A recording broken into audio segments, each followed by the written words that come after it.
24 de abril de 2025, 2 décadas, 20 anos do fim da histórica, importantíssima, até de alguma maneira, assim, lendária, Geral do Maracanã. É sobre isso que nós falaremos, é sobre a geral, sobre os geraldinos. Esse é o tema do vídeo de hoje. Completamos 20 anos de um Fluminense São Paulo, 2-1 para o Fluminense pelo Campeonato Brasileiro, que foi o último jogo da geral. Um jogo discreto, assim, na verdade, uma semana depois, aí sim, de um jogo de maior expressão, que foi a final do Campeonato Carioca, aquela virada do Fluminense em cima do Volta Redonda. Foi o último jogo de Campeonato Carioca, a última final, que teve a presença da geral. Mas o fim da geral, nós teremos que, primeiro de tudo, entender o contexto em que aconteceu, quais são os seus fatores históricos, a sua formação, e para isso nós iremos construir mais ou menos uma cronologia aqui. Mas antes disso, eu queria contar primeiro com a participação, hoje, muito mais, com a participação de talvez muitos de vocês que estão aí assistindo, porque aqui, a geral, para mim, ela é um objeto de estudo, um objeto de análise, de curiosidade, mas não é um objeto de vivência. E acredito que, provavelmente, muitos dos que estão aí assistindo, você que está aí, tenha vivenciado esse ambiente da geral, tenha sido um geraldino, quem sabe. Então deixe seu relato, além de se inscrever, deixar um curtir também, compartilhar com quem pode se interessar por esse conteúdo, que deixe seu relato aqui nos comentários, que será muito importante, fundamental para esse nosso diálogo aqui. E nós iremos trabalhar com algumas referências importantes para tratar do fim da geral, dessas 2 décadas de fim da geral. Primeiro, essa obra aqui, de Gianluca Papa, Maracanã, de ontem e de hoje. O fim do Estádio Democrático à luz dos direitos culturais, que na verdade não é meu, é da Maria, minha namorada, muito obrigado, que está aqui há um tempo já e não irei devolver tão cedo. Se devolver, não será tão cedo. E outra obra, essa aqui é minha mesmo, que é clássico, importante demais. Essa aqui, muito boa. Maracanã, Quando a Cidade Era Terreiro, do professor Luiz Antônio Simas. Além dessas duas obras aqui, nós usaremos também como referência 2 textos do professor, importante, nos deixou há alguns anos, Gilmar Mascarenhas. Da área da geografia, estuda bastante direito à cidade, a questão dos estádios também. São 2 textos dele que eu colocarei aqui embaixo, na descrição, as referências, dá para achar na internet aí tranquilamente. Entre relatórios do IPHAN, nós iremos usar hoje aí bastante referências, é importante que quem tiver interesse possa buscá-las, e porque aqui não visa de maneira alguma encerrar esse debate, mas se não aproveitar essa data para que a memória da geral sirva de alguma maneira como parte dessa disputa pelos estádios atuais. No fim das contas, essa é a intenção desse vídeo, que seja mais um ponto a gente pensar sobre qual estádio nós temos hoje, qual estádio nós vivenciamos hoje em dia, no fim das contas, fazendo esse resgate histórico. Primeira coisa que a gente pode fazer aqui, na verdade, é pensar em qual contexto, sobre quais perspectivas o Maracanã ele vai se construir nesse final dos anos 40, início dos anos 50, visando a Copa do Mundo de 1950, em que haviam muitos debates, onde, primeiro, em qual território, onde deveria ser no Rio de Janeiro o Maracanã. Havia um debate entre Carlos Lacerda, Mário Filho, várias discussões políticas de onde deve ser, e esse projeto do Maracanã, ele se constitui, o estádio municipal do Maracanã, ele se constitui tentando de alguma maneira materializar certas perspectivas, certas visões de Brasil que eram muito fortes, defendidas pelo Estado brasileiro desde a década de 30, daquele Estado varguista, década de 40 e 50 também, que são 2 perspectivas de autores lá da geração de 30, que é o Sérgio Buarque de Holanda, com Raízes do Brasil, a ideia da cordialidade, o capítulo 5 lá do Raízes do Brasil, do Gilberto Freire, o conceito do brasileiro como um homem cordial, assim como o mito da democracia racial elaborado em Casagrande Senzala, pelo Gilberto Freire. Essa ideia de que o Brasil é o país da cordialidade, da miscigenação harmônica, onde todas as camadas, onde todas as raças, entre aspas, termo usado na época, etnias, convivem em plena harmonia. E a ideia é que a cidade, o Maracanã, seja a materialização disso de alguma forma. Só que é lógico que assim como os conceitos eles apresentam uma série de contradições na sua construção, o Maracanã também vai ter essas contradições. Uma vez que a gente pode pensar que um estádio que se propõe como integrador divide a sociedade em cadeiras, arquibancada e a geral. Então a própria construção, a arquitetura do Maracanã já vai demonstrar bastante essas contradições. E a geral acaba sendo, dentro dessa perspectiva de uma sociedade bastante dividida, uma fresta, um espaço na cidade em que as camadas populares vão poder ali ter um espaço, uma fresta mesmo de manifestação cultural.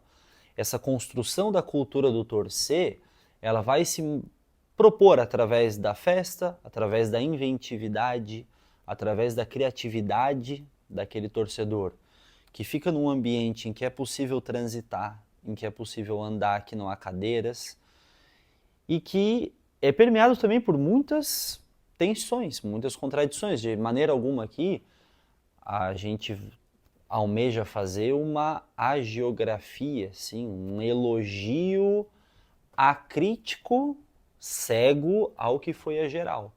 Mas de fato interpretar, tentar aprofundar um pouquinho o diálogo e entender, de alguma maneira, esse fenômeno cultural tão importante, que foi a geral do Mário Filho, do Maracanã.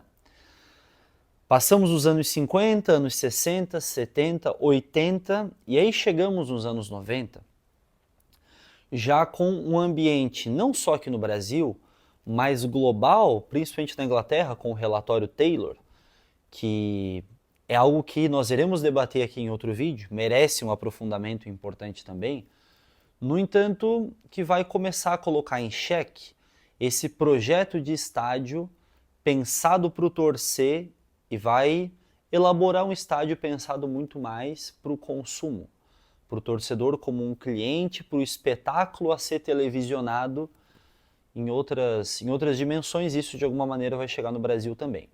Chega no Brasil, na metade dos anos 90, na prefeitura de César Maia, em que ele vai lançar um plano estratégico em 1996, que já contava ali com a possibilidade de fim da geral, em vistas, e esse era o projeto do César Maia, de que Rio de Janeiro fosse uma cidade, fosse um balneário que recebesse esses grandes eventos internacionais.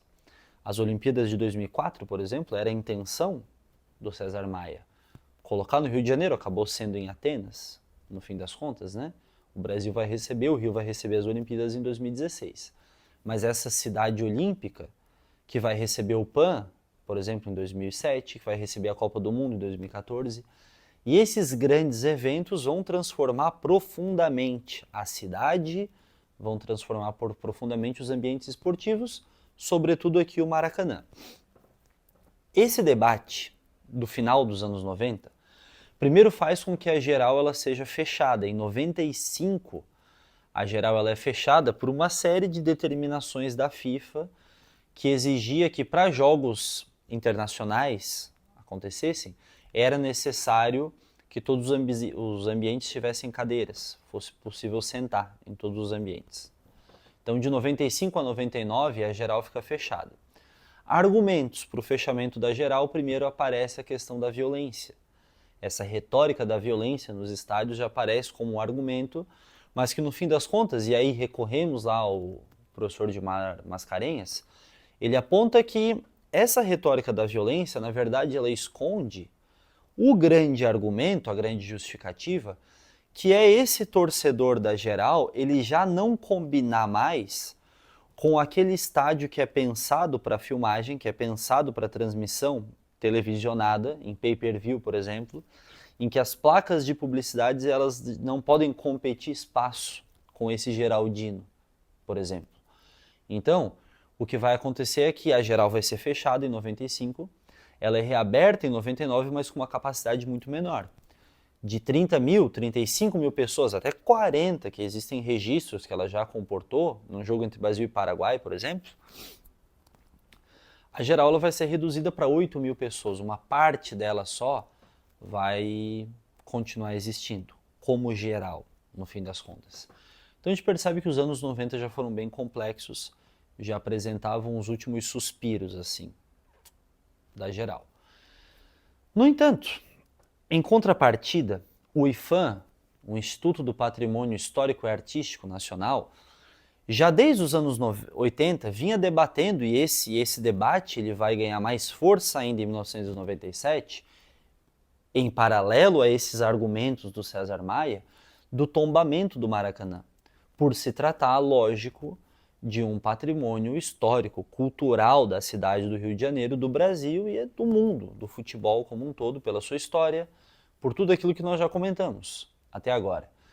Então é importante, se alguém se interessar pelo tema, que a ata da reunião no começo do ano de 2000, em abril de 2000, salvo engano, ela está disponível, todos esses documentos eles estão disponíveis aí na internet.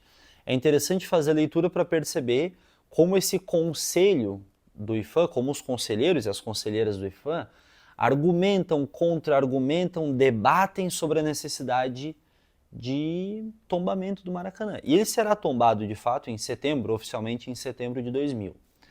Nessa reunião de abril, na ata, há o registro de um dos seus conselheiros, arquiteto, professor também da UF, se eu não me engano, José Simões Pessoa, em que ele argumenta que um tombamento do Maracanã precisa passar pelo tombamento da geral, por reconhecer que a geral ela faz parte desse complexo cultural todo que é o Maracanã e que é o futebol brasileiro, que é a cultura do torcer no Brasil, no fim das contas.